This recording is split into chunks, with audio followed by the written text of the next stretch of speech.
ikaw ay makasama.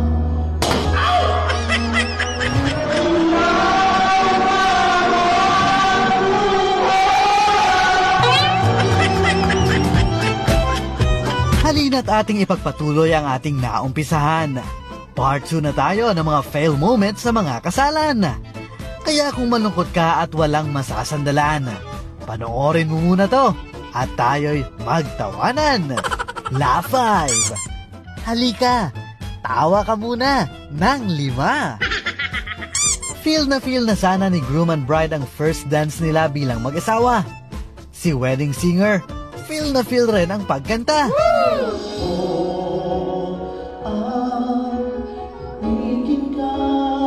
Sulit na sulit nga naman talaga ang bayad sa kanya.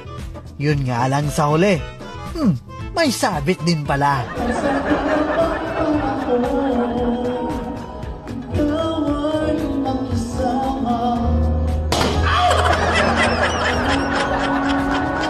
Si wedding singer magugulatin pala sa putukan. Kayo naman, wala bang warning muna dyan?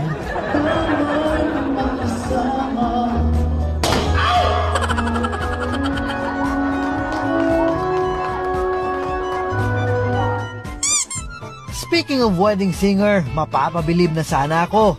Kay kuya na talagang ramdam ang bawat tono. Pero sa climax ng kanta mukhang ang usapan ay mag-iiba.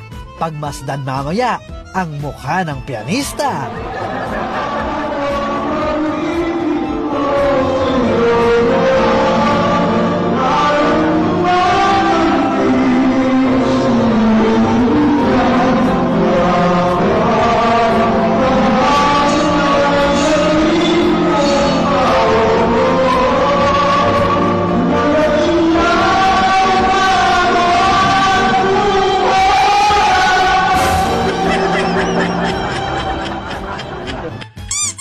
Sa mga wedding vows ngayon, tila uso na ang nag-aasaran.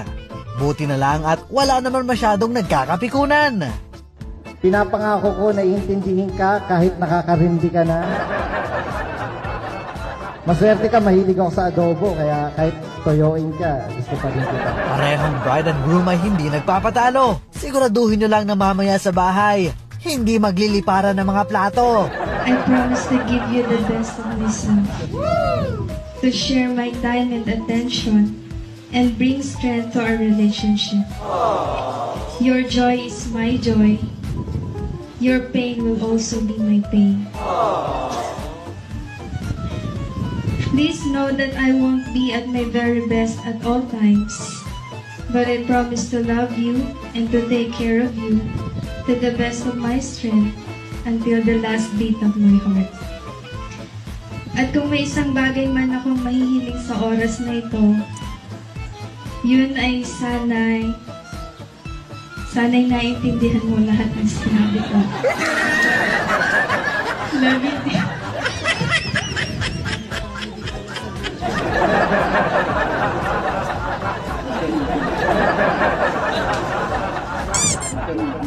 Sa kasalang ito naman, ang coordinator kanina pa nawawala. Nag-uumpisa na ang kasalan pero hindi pa rin siya makita.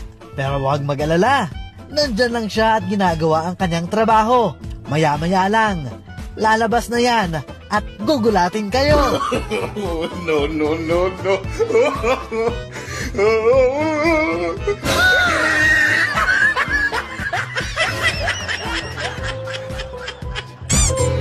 Sa mga kasalan, hindi rin mawawala ang mga regalo. Laman ay laging plansa, pinggan, takore, o pitsil na may baso. Pero ang regalo dito kay kuya ay talaga namang kakaiba. Pinagkasya sa kahon ang inaasam na manok na pula.